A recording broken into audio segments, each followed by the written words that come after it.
There's one thing I wanted to talk to you about, like. Oh shit! Real behind the secret. Here we go.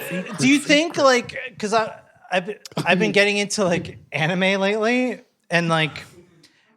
I know. And then giggled at the same time. Anime. But like, what do you think about like giving too much information about a character? Like, because like I've been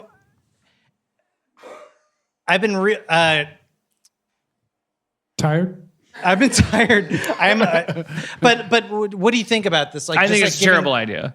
Yeah. I'm not being glib. I don't think because I think that's our friends don't have origin stories. We learn things about them that make sense when we look at them as a whole, but we don't learn as much as we enjoyed the River Phoenix opening to Indiana Jones, the third movie. It also simultaneously we were watching Indiana Jones die. Like we were getting too much information.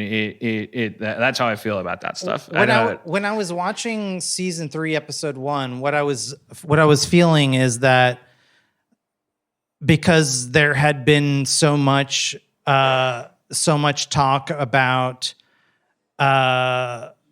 what had happened to Beth's mom, that it had become a bigger mystery than it maybe like because it ended on a cliffhanger.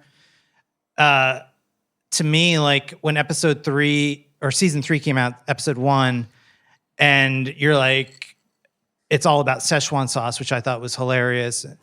But like, was that to diffuse that whole like, because like people are wanting. Yeah. I thought that. Yeah, you have to undercut any efforts made in that area. I think you provide both. You give people the option. I think there's like 35 different categories of TV viewer. There are people who relentlessly catalog. There are people who hate what they love. There are people who ship. There are people who hate shippers. There are but all of them represent like some small part of what you experience when you watch a TV show. And I think that the responsible thing in terms of craft personship, you're welcome, ladies, mid-word inclusive 90-degree fucking move didn't stop the show and point it out either. Don't break your arm. Happy February. Don't break your arm. Pat yourself on the back. Fucking woke AF hashtag. Oh my God. I love that your hashtag is backwards. I put the hashtag on the end. Motherfucker's gonna die, hashtag! Wait a minute. What the fuck was I babbling about? I don't know. Oh, God. We're in the blackout phase. Giving too much backstory to a character. Oh yeah. It's not about willful denial of it either. I don't. It's about respecting everyone's right.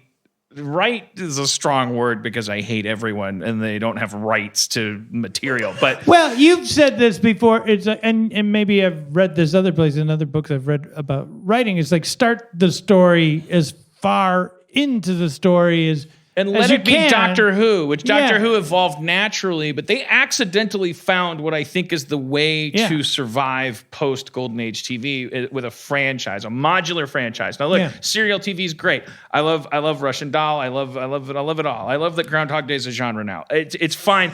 I'm not gonna end up being serious. I'm too old. It's too late for me.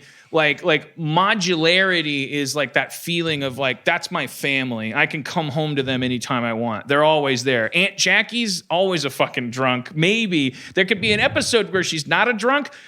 If that fucks up your show, it's because you didn't design Aunt Jackie's character right. Like, because nobody's character is that they're drunk, he said.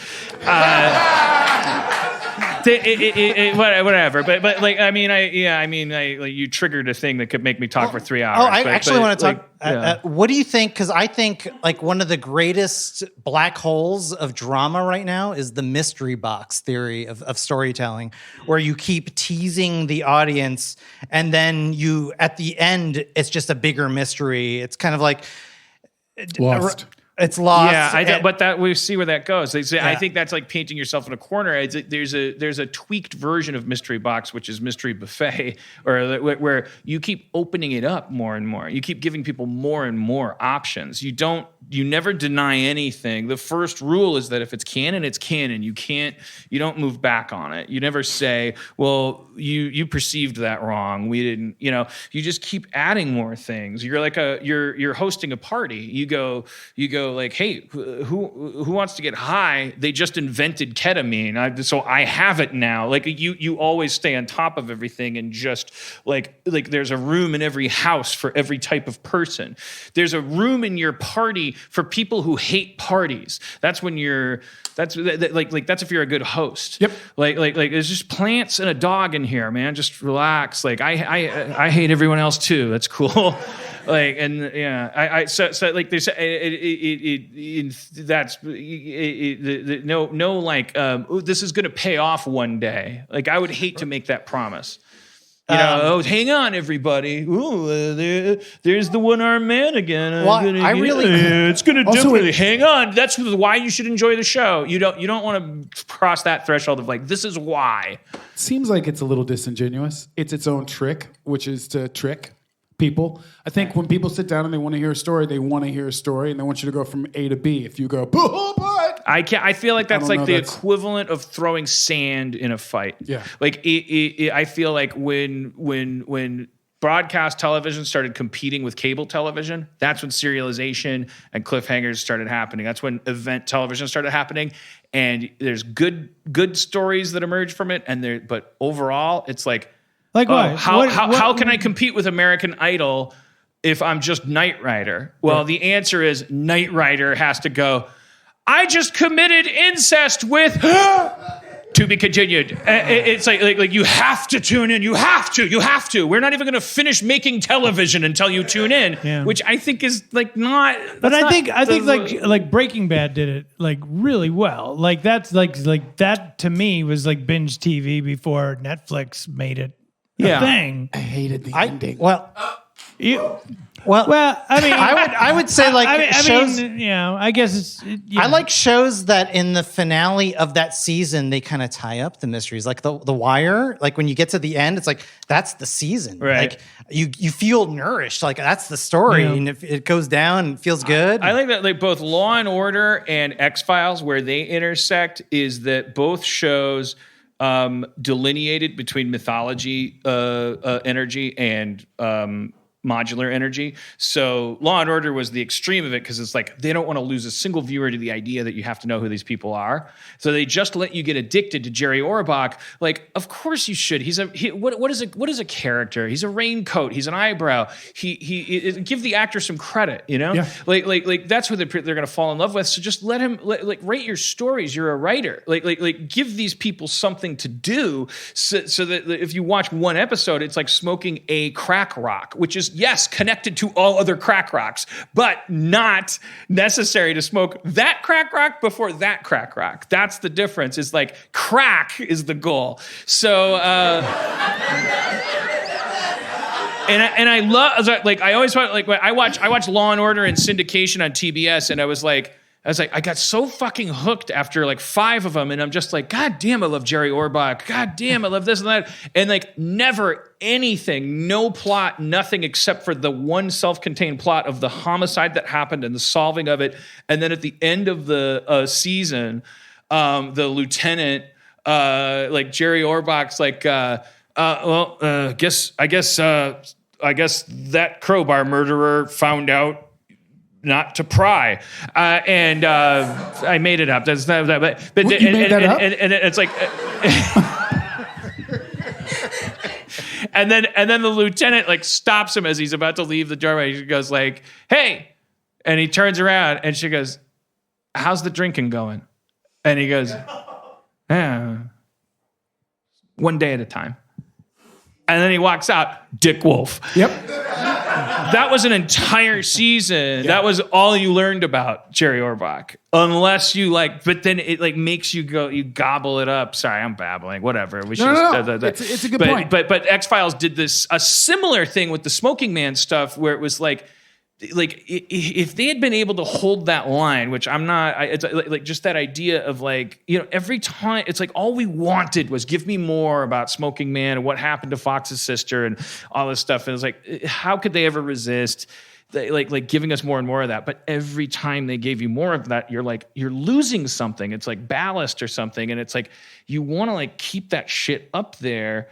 Is that how you play event-centered versus character-driven against each other in the course of a season? I think I could just say yes to that question, but I'm not sure I understand. Well, it's like Twin the, Peaks. The minute they said, "Okay, this is what happened with Laura Palmer," the show was over with. But they went on another season. Like you want to keep. Well, the stuff it's not the destination; it's the journey. With any of these shows. I mean, Nick, I can't.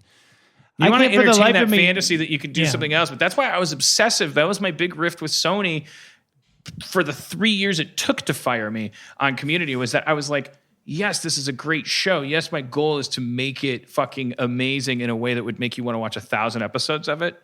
But in order to do that, we have to acknowledge that we made a deal with a certain chronological devil. We said that Annie Edison is a child and that she's growing up. We said that Jeff Winger is paying a 4 years price for who he was. We're telling a story here. Like, we have to get out in front of this thing so far, so fast that no one notices that we stopped having to go to community college, because at some point we're going to have to. And like Sony would get so mad. They'd be like, "What are you talking about? Watch fucking Welcome Back, Kotter, and shut the fuck up. Yeah. Watch MASH, you dumb asshole. The show was 11 years longer than the war, and everyone's rich. Yeah. Why are you burning our money?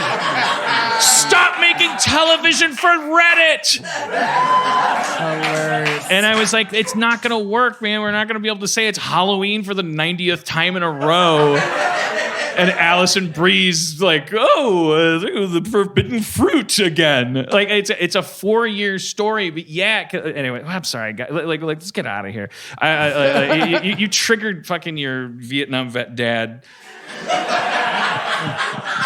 I pretended to be dead. They mounted a tripod on me. All this because somebody dropped a plate. Calm down, Dad.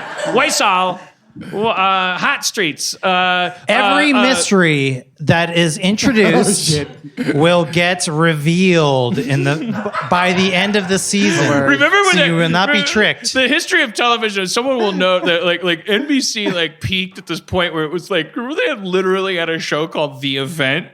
That was like right before 80% of you were like even invested in anything, because it was like you were born on Netflix, and so you're kind of like, but like there was like this point where it was like the squeezing of the sponge before everyone was like, fuck it, who's on Shark Tank? They were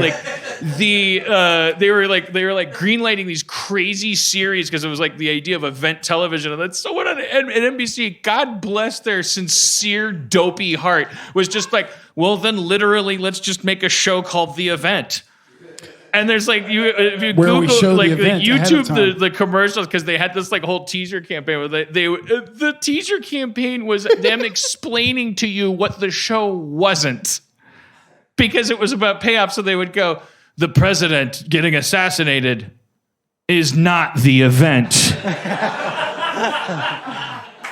And it shows a guy going, why am I leaving the White House? I'll tell you on the way.